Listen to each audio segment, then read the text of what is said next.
Hey, so this is going to be a pretty simple video that I'm doing here. I'm just going to be ranking my spring 2025 anime. As you can see, I didn't watch quite a lot of them. I'm not up to date on Fire Force. You couldn't pay me to watch the baseball anime, and I wasn't very interested in either of these, unfortunately. But I did watch enough to warrant a video at least, and I do think there's a lot of content to get from these anime. Some of them have barely been talked about, at least from what I've seen. I don't think I've seen anybody talk about some of these, and I'm excited to give my thoughts about them. If you're going to enjoy the video, who knows? Maybe I'll post more tier list stuff. It's possible. Uh, I think maybe I want to do more reviews, possibly a power scaling video once I learn how to edit. But yeah, I think we can begin. So let's kick off with Aharen-san. So Aharen-san season two is more specifically. Um, I watched both season one and two back to back because I told myself that hey, I'm not really seeing a lot of romance stuff this season for some reason. So Aharen-san seems to be one of those mainstay rom-com stuff. So I said, you know what? Sure, I'll go ahead and watch that. I watched season one. I really loved it. I think Raido, that's the main character. He's fantastic character, fantastic character. I tried to base one of my characters that I am writing off him actually. I love the way he's so I love the way he's so blunt, the way he overanalyzes everything. He's like the funniest shit ever. And on the flip side, I love how Dosa Koden, Aharen is. Um, she's adorable. Like first things first, she's just pretty much adorable. And the cutest thing in this show. Um, not really the cutest thing in this list. We'll see eventually, but she is up there. I do appreciate her. Sorry, my parents are having an argument. Anyway, usually, when it comes to like male characters like this in these types of anime, uh, let me use uh, let me use Angel Next Door as an example. Angel Next Door, people only really watch it for my hero, or I think that's how you pronounce her name. Um, the boy main character from that show I found incredibly boring, like really not into it. But Raidu is an oblivious sweetheart, and I really love all of the logical extremes that he goes to. I really love the effort that he puts into the his relationship with Aharen as well. And I also I think I'll take the opportunity to also talk about the art style of the show. I think I love the how soft the colors are. It reminds me of like Komi Can Communicate. That Komi is my favorite anime ever. If you're reminding me about my favorite anime ever, you're probably doing something right. But that was my opinion on season one. I do think season two was more of the same, but I do prefer most of the episodes in season one to most of the episodes in season two. That is until you get yourself to the time skip. Spoiler, I guess. The time skip after both of the main characters get married, and then you realize, wait a minute, this show is fucking fantastic. This is one of the best things I've ever watched. Wow. Um, Probably not actually, but definitely one of the best things I've watched all year. Um, I don't honestly. Um, okay, Tagaki-san's time skip was the whole reason that I started watching romance anime as a whole. And gone to my head, I think this one was probably not as good, but it was pretty damn good. And I think it was very good. In fact, I'm so sorry. I'm short of words. I don't really know how to describe it, but the time skip. I think once you do see it, you would get it because it treats the characters with the respect that it deserves. I do say that the side characters get a bit shafted in those time skips. I do think some loose ends could have been tightened a little bit, but When it comes to the main two, I think everything was handled pretty much perfectly. Season two, one thing that it's more consistent in season two as well that you see is that um the evolution of Aharen herself. Aharen cries, she smiles, she pouts. She's started showing more emotion because she started opening herself up more often because she trusts the people around her more often. And I think the development there was fantastic. Excuse me if I use that word a lot, but I really do think that Aharen is one of the best rom-coms of the year. I wouldn't be surprised if it didn't get nominated though, because the competition from Dress Up Darling to what do they call it? To our next one, which we're getting to Wagyu, I think that's the name. No, Fragrant Flowers. And hell, they just released a new Bunny Girl Senpai, so I doubt it will get nominated. But I really think this is a deep cut. I think this one is pretty damn underrated. So I would put it uh, probably in A tier. Yeah, we're starting that high.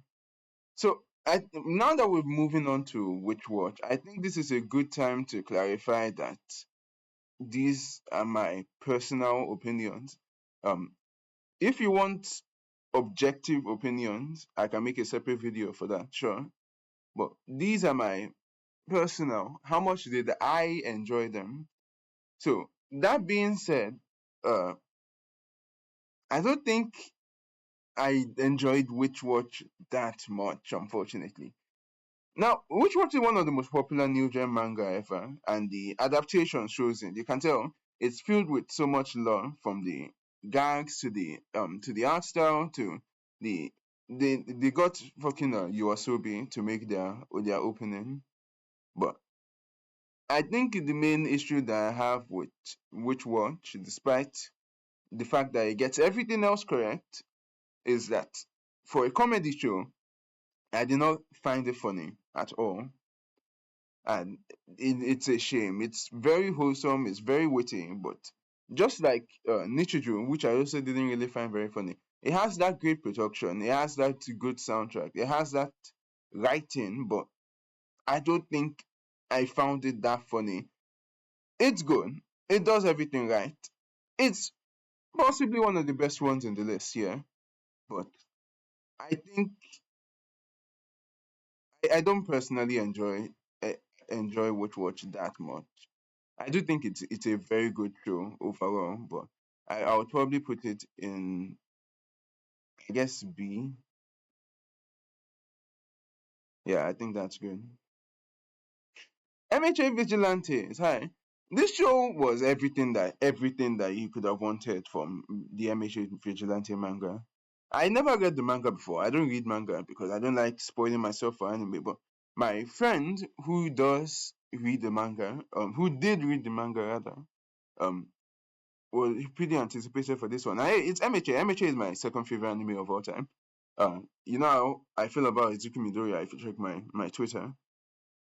That's besides the point. Vigilantes is a separate story set in the same universe.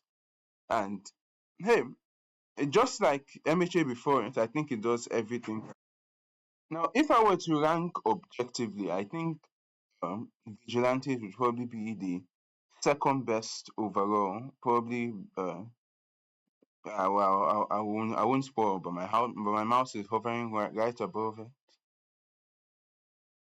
I don't really have a lot of complaints about this one. It doesn't really beat out some other anime in personal enjoyment, but I think it got everything correct. They got the Grammys correct. They got the comic aesthetic and the usage of the onomatopoeia correct.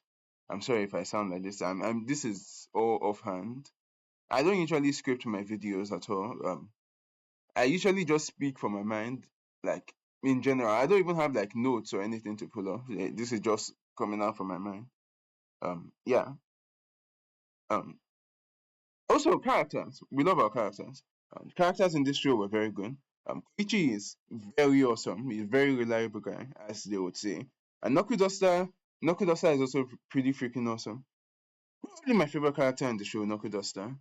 Um, and the theme song was also very visually impressive. Yeah, not much to say about MHA Vigilantes except the fact that it was pretty excellent. So I think we have our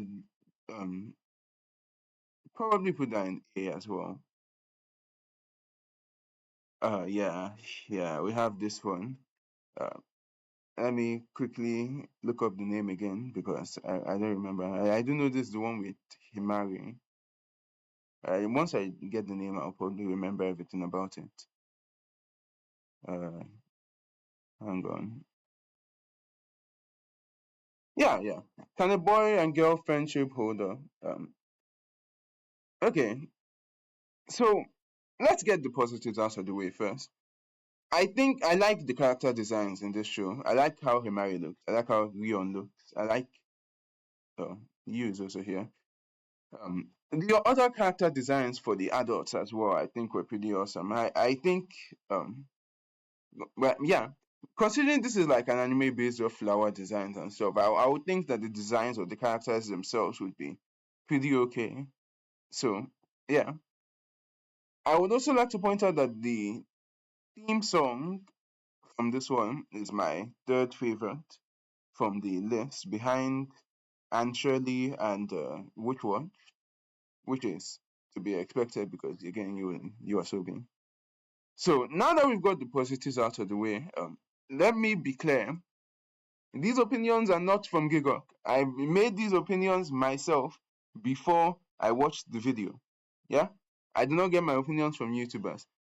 Nothing about this fucking show is good when it comes to writing wise. So people defend this trash because it's apparently how teenagers act. Um, I don't know which teenager acts like that, and I should know I'm a teenager myself. Um, like the writing in this show was just not good, and I hate to be the one to bash writing because I'm a writer myself, but um, I do not appreciate it at all. Himari is insufferable. She's miserable to deal with all throughout the entire show. She's unlikable, she's annoying, and she's constantly flip flopping with poor communication. Uh, and nothing happens to her. Never ever gets punished. Zero, nada. She doesn't face any consequences for her actions. She's barely made to feel bad about them. Uh, and then this fucking pushover, this stupid fucking bastard just allows everything to happen. He's such a useless fucking character. One of the worst characters I've ever seen in any anime ever. I think this anime is like a second coming of The Dreaming Boy is a Realist, and that's my least favorite show of all time because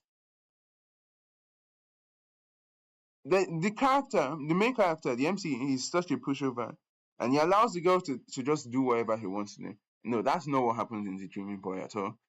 I think I just compared Dreaming Boy to this one because they're just both ass. I guess what I meant to say was this is the worst rom-com since The Dreaming Boy is a Realist. This difference between this one and The Dreaming Boy is a Realist is that Himari and you do have at least believable chemistry. Um, that's about it really. I do think this one is slightly better than Dreaming Boy, but that's not a competition or a comparison that you want to be having, I'm afraid. I did end up finishing the entire anime. I don't think it's as bad as people say. I don't think it was. I don't even think it was the worst romance of this season. To be honest with you, then the answer is probably very clear if you've watched all of the remaining shows here. But I do think that it was ass. Um, there's one Reddit quote that I saw when I was reading up on this show. Um, I think encapsulates it very perfectly. It's the author wants a certain outcome or to push a certain idea, but he's not willing to do something that would make getting to that point a lot more natural. So he forces it at the expense of the characters. They act nonsensically and often in ways that will make them, or rather, will make you like them less. And I think that just perfectly describes this anime as a whole. These characters are so flip floppy, they're so ass, they don't really have an anchor holding them down. They just act however, they just force drama, they just do whatever is convenient for the plot. And yeah, I don't think the writing in this one was good. And it wasted what was a perfectly produced show. And so I'm going to go ahead and give this one a D tier. Just I don't even have a D tier. I guess I should probably create one, huh? There we go. Perfect. Oh yeah, speaking of ass. The beginning after the end. Mushoku Tensei who, everyone? Okay. Where do I even begin with the beginning after the end? What the fuck happened here? Really? What happened here? You've probably heard about the beginning after the end before. Even before the anime release, you probably heard about it before. It's one of those manhwa that everybody talks about. One of those manhwa that most people know. And the most direct comparison I've ever heard is between Mushoku Tensei and this one, which is fair. Sorry, mother code. Anyway, um, yeah, this one is always compared to Mushoku Tensei a lot because their stories are pretty much very similar, except one isn't, Rudius. But I was pretty excited for this one. Even my friend who reads a lot of manhwa said that it's very, very good. So I was ready to watch this one. I don't read manga. I don't read manhwa. So I was really excited for the anime adaptation for this one to finally come. I watched one episode of the beginning after the end, and it was the most horrid, disgusting PowerPoint slide I've seen in quite a while. It was masquerading as animation, if you ask me. I deal with a lot of isekai slump. I watch my fair share of shitty isekai. I've watched my fair share of shitty isekai rather. I do watch a lot of isekai. But this was not slump. This was art. Pure art. I don't even know how they could release this type of art. I didn't bother watching past the first episode. So this is going to be our one and only dropped in this list. But I do feel bad for the people who were excited for this one, for the fans of the manhwa and all of that. But this is probably one of the worst adaptations of the year, if not one of the worst of the decade. So yeah, with that being said, the beginning after the end, uh, you get put in the ass tier. Yaiba Samurai. This one is still ongoing, so things could change, but I guess as of right now, Yaiba is pretty good. I'm sure you've heard me say that quite a lot this video. But Yaiba is very good. It's Saturday morning cartoon type shit. You know what I'm saying? You know what I'm trying to say here. This is the kind of anime that you watch that you show your child like in the beginning of a Saturday morning and they will look enjoy it a lot.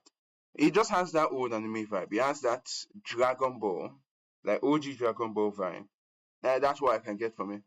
Which makes sense because Yaiba is a remake of the original Yaiba Samurai Legend. I do not know when the original came out, but I think it was around that Detective Conan time. But Yaiba is pretty damn old, and um, the way that they were able to remake this thing, keeping the art style and that retro anime face style, uh, with the fantastic fight scenes in the animation. The fight scenes are what really make Yaiba pop the most because the writing Saturday morning stuff isn't really nothing to it's not really nothing to like praise it. Okay, no. I feel like that's a bit harsh.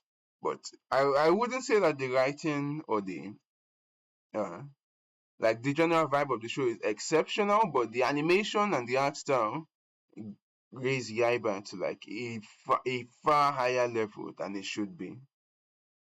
I don't know. I don't know how they did it. I don't even know how to describe it, but the style of Yaiba, the choreography of Yaiba, it's just perfect. It's perfection.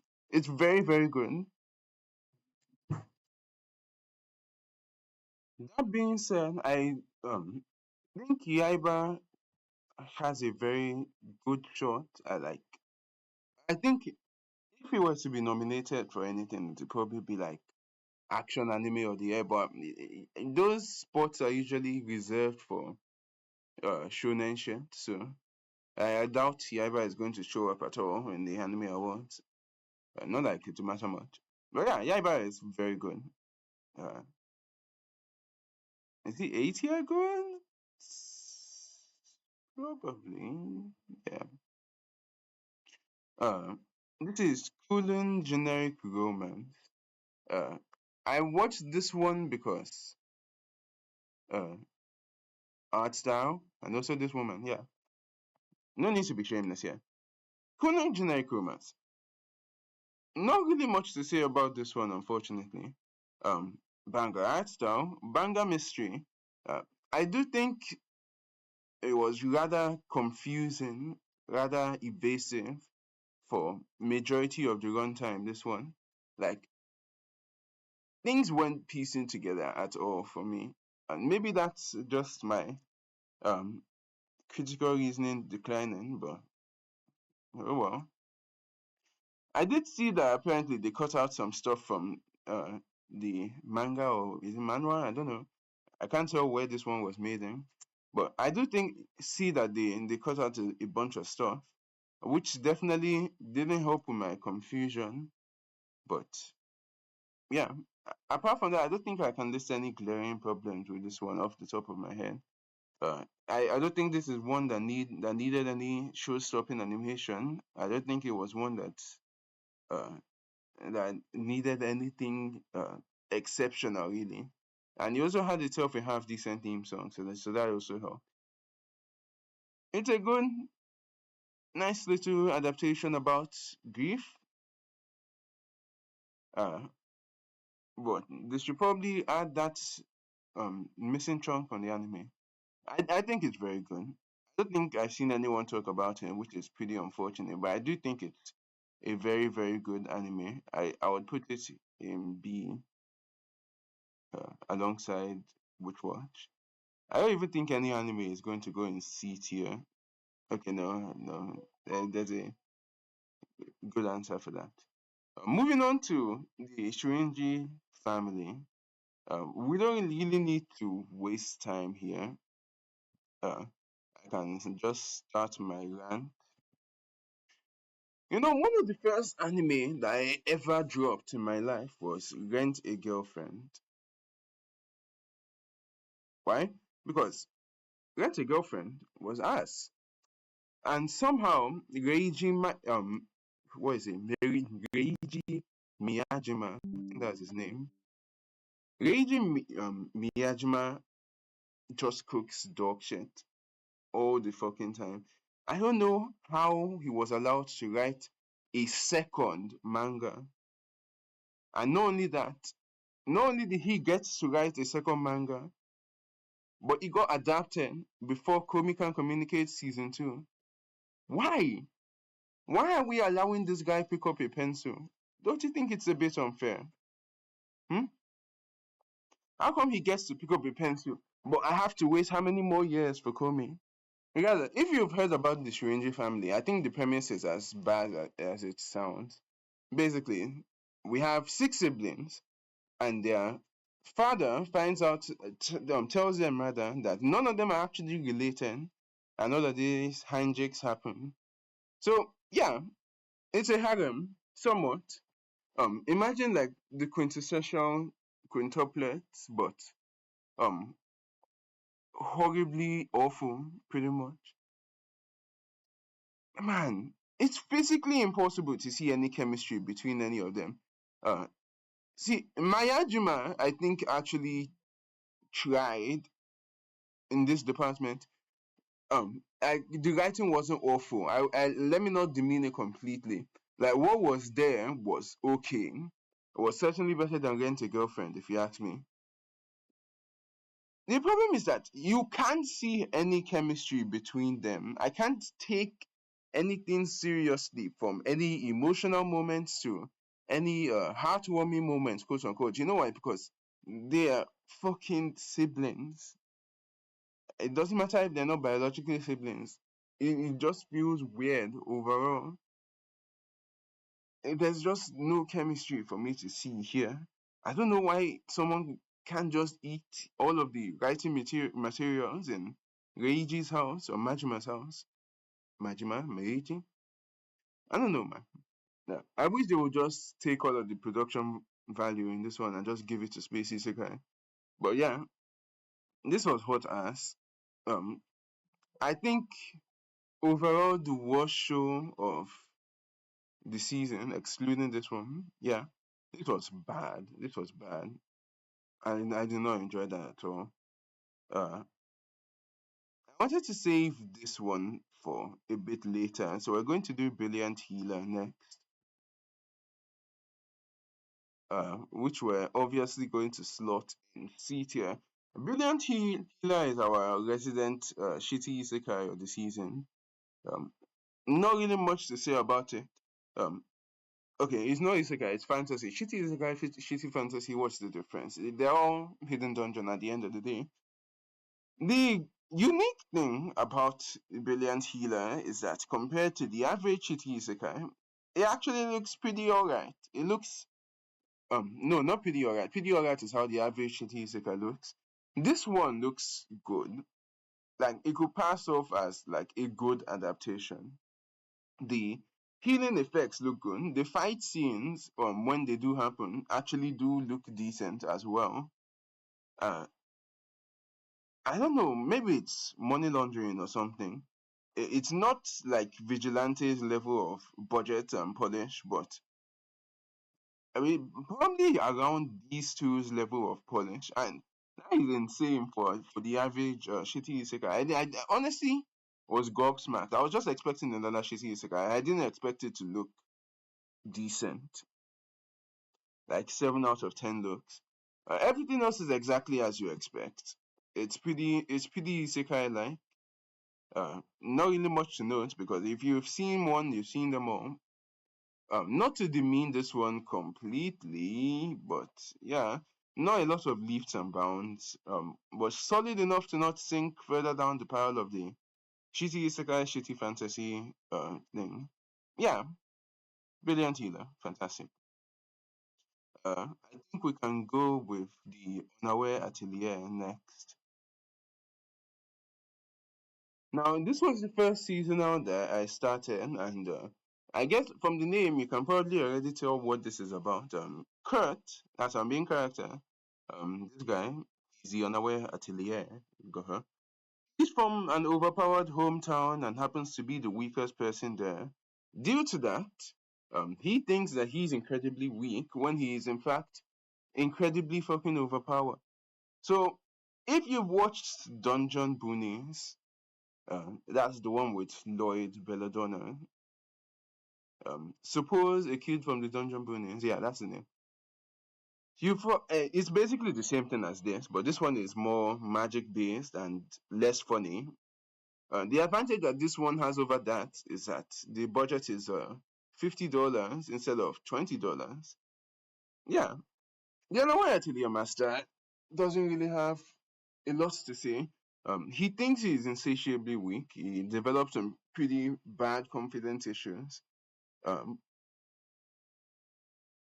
but honestly, I liked it. Yeah, I watched my fair share of shitty isekai and shitty fantasy. I do think that the Unaware Atelier would fall in that category. However, the difference is, I like this one really much, well, really well. None of that is correct grammar. I don't know what's wrong with my tongue today, but I have been talking for like 30 plus minutes now, so I can't really blame myself. Kurt is my joyful baby boy. He's my itty bitty guy. He's my son basically, and that's why I really like him, and that's why I really like the show as a whole because Kurt is cool. He's awesome. Whatever job they sent him to do there, he did it well. He's well written. He's fine. And the side characters around him bounce around him pretty well. Kurt is good, and that is why I enjoy the Unaware Atelier. hmm I really like the way that show goes off the tongue. It's very fun to say. I'm sad to see it go because it probably won't get a new season in like 10 years if we're lucky. But this is my point to say that I did in fact enjoy the Unaware Atelier. I enjoyed it far more than I did enjoy Witch Watch, which is saying something. Okay, we can finally get to our top anime here. We can start with To Be Hero X. This one is clearly the best anime of the season, like by a long shot. And I don't think it's close between To Be Hero X and any other anime this season. I wouldn't put it in S tier though, because I didn't really enjoy it as much as the other one. But from what I've seen, I haven't even I'm not up to date either on it because it's still airing, much like Witch Watch and much like Yaiba. So it does have the opportunity to get better. It does have the opportunity to get worse. Blah blah blah. But To Be Hero X is clearly one of those anime that was perfectly engineered to be an anime of the year contender, and I think it fully deserves that. Um, the production value for this one is insane, insane. It's been a while since I've seen an anime look so unique like this one. I mean, even look at the poster. Like, out of all of these posters here, um, for these anime here, I think the only one that I think matches this one in sheer quality is Yaiba up there because of the art style. But just look at how colorful the poster is for this one. We can increase the size and everything. Look at it. And that's the thing about the show. This show has style. It has a lot of style. Um, it radiates from pretty much every scene, the style of the show. I think visually, I think this is the best that they could have done. I don't know. I don't know why they pumped so much money into this one. I've never heard of To Be Hero X until now. I'm not even sure whether or not it has like a manual or something. Um, but everything about the show is so cool. If you check online, there's actually a way that you can vote for the show or for a hero rather, and it affects the second season, which is probably going to come out next year. And that is pretty cool. The way that they did that. I voted for Lucky Cyan because she deserves it. What, what was I getting at with this? Yeah, To Be Hero X, writing wise, is pretty fine. I don't think it takes any leaps and bounds compared to to anything else here. Or I don't think nothing here took a lot of leaps and bounds. To be honest, most of the stuff here was pretty standard. But To Be Hero X excels in everything.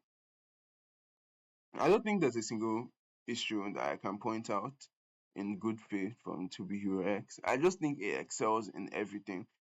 Like I said before, it was just perfectly engineered to be one of the best anime of the year. The amount of money that China must have pumped into this thing is insane. Not only do I like how the 3D looks, I also like the 2D as well. I prefer the 2D segment. The 2D segments look so good. And I wish the entire show was just animated in that style. But we can win them all. But yeah, that's To Be Hero X. We can finally start with my second favorite show of the season. That's I am an evil lord of an intergalactic empire. Oh boy. When I first watched In Another World with my smartphone, all the way back in, I think it was 2021, something just clicked. Something just made me realize that, wait a minute, I love shitty isekai and I love shitty fantasy. And then from there, I just started watching everything that came up, every single thing. I watched Hidden Dungeon. I watched the Seven Prince. Literally, you can go ahead and name an isekai in the comment section. I have probably watched it. Behind romance, I think this genre of shitty isekai and shitty fantasy became my favorite genre. And this one is not only the best shitty isekai in years, it's also, in my opinion, the second best anime of the season by far. Because, wow. First of all, this show does not take itself seriously in the slightest. I love the way that I love the writing so much in this one. It's very witty. It's very funny. It's the only one out of the anime here that was actually able to make me laugh. It was actually able to catch me off guard because I was like, I'm not expecting all of this from this show. I did not expect this to be that good. You know? Okay. Okay, let me give a bit of a rundown. So our protagonist, that's our evil intergalactic space lord over here. His name is Liam. I don't know why Liam, but his name is Liam. In his past life, he had like the most comically awful end to it. Pretty much, not only did his wife cheat on him, not only did his wife cock him as well, but his daughter now went ahead and chose the new man over him. He got fired from his job for fraud, and then he got cancer. Like, bro, they did not have to do all of that. Just for good measure, by the way. I don't even know. I don't even know. Just before he died, this mystical being in the background here, I'm not sure if you can see him, decided to grant him uh, the ability to isekai into a new world. He's a being that feeds off negative energy and stuff. Liam says yes, like a normal person, and is instead isekai into this space bastard isekai. So here's the twist. This guy being the negative energy guy was intending to isekai Liam as a punishment, so to say, just to increase the negative energy because since he feeds off negative energy, uh, Liam was sent to a pretty shitty world. His parents from the new isekai world pretty much left him riddled in debt, so much debt. He barely kept the kingdom afloat, kind of debt. And Liam knows that his life is divided between the downtrodden and the ones who do the stomping. So he thinks that he's just going to be ruthless now. The twist is that he never really is. He just ends up being a very good person all throughout. He tries to be edgy sometimes. He tries to be the bad guy, but he never is. He's just a pretty sweet person. I wish I had the time. I would make like a special video dedicated to discussing this one because I can't really go into just how much I love it from here. Uh, but yeah, this show was completely fantastic, completely fantastic.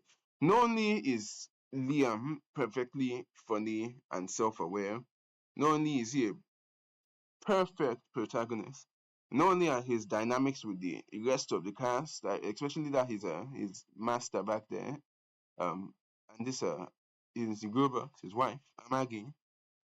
Not only are they entertaining, not only are they heartwarming, not only is the show self-aware in writing, which seeps into the amazing comedy, but the world building and the general vibe of the show is just excellent. I think with more budget, this one would be getting my personal push for anime of the year. To be completely honest with you, and to me, it's still getting my personal push um for the second best anime of the season.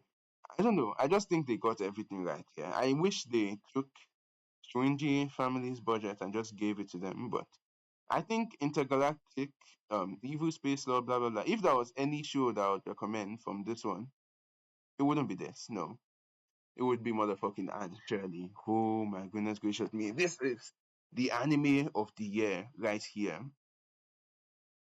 This is the anime of the year.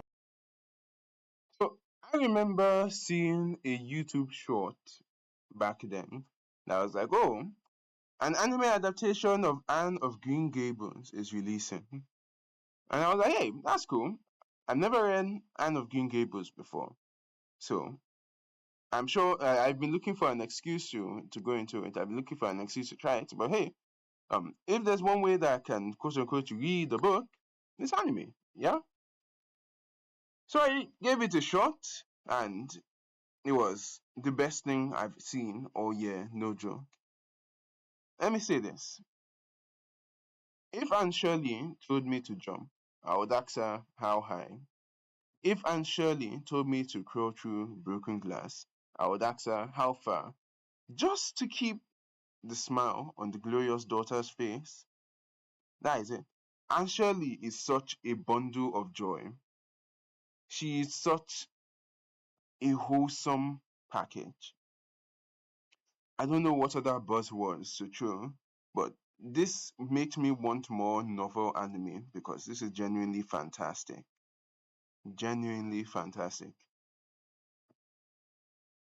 Listen, I told myself after 2 episodes here, I told myself there is no way no other anime will match this. And that is probably false because this season alone has had both Takobi-san, well, Takobi, you've probably seen it, both Takobi and Water Magician, which I really adore. And later in the year, we're going to have My Hero Academia, um, which is, as you know, my second favorite anime ever. So I doubt this will probably stay as my anime of the year, but as of right now, I don't even think it's close. I think this is actually one of my top 10 best anime of the year. Okay. First of all, we can start with the visuals. Look at how soft it looks. Yeah. Look at how bright it looks. It helps encapsulate just the type of human being that Anne Shirley really is. You know, it helps show us, hey, this is a bright little girl. This is an awesome little girl. This is a wholesome little girl. This is the type of girl that you rewatch the beginning after the end at 0.25 speed just to make sure that she is smiling on a Saturday afternoon, you know? And the visuals just enhance that so well. And of course, the writing is good since it's obviously based off a real book and not just a book, one of the greatest pieces of literature. So obviously, the writing would be pretty good. So no, not much to say about that. I also really like the soundtrack as well. I forgot to say that. Tota made the song for this called Hope, and I posted it on my Instagram so many damn times because I keep on listening to it. It's my favorite. It's not the best. I think now that goes to Which Watch, but it was my favorite by a landslide. This one. I don't think any fictional character has made me feel so enamored the way that Anne Shirley has made me feel. And I think just for her presence alone, just for her glorious, effortless, bright sunlight aura, I think Anne Shirley is probably my favorite anime of the season. And currently my favorite anime of the year. I'm sure this isn't a version of the list that you've seen very often. I'm sure you've seen To Be Hero X up here, you've seen this over there. Um, but yeah, I think this is how we end up. In S tier, we have The Beginning After the End for being one of the worst adaptations of the decade. In D tier, we have Shuinji Family, we have uh, this one, we have Brilliant Healer, everything. I don't need to list them all out. I think this is how we're going to end it off here. I'm sorry if this was a lot of rambling. Perhaps maybe I should start using a script eventually. But I do really like it when I get to ramble randomly about anime. I enjoy doing this. I really do. And I do hope I'll get the opportunity to do that more often. But I think this is going to be it for the video. Yeah. Watch and Shirley. None of you have talked about it. Not a single one of you have talked about Anne Shirley. Why aren't you talking about Anne Shirley? It's the best anime of the year. Stop watching your fucking Lord of the Mystery and stop watching your fucking Takobi. Watch Anne Shirley, please, please. I'm begging you. Thank you.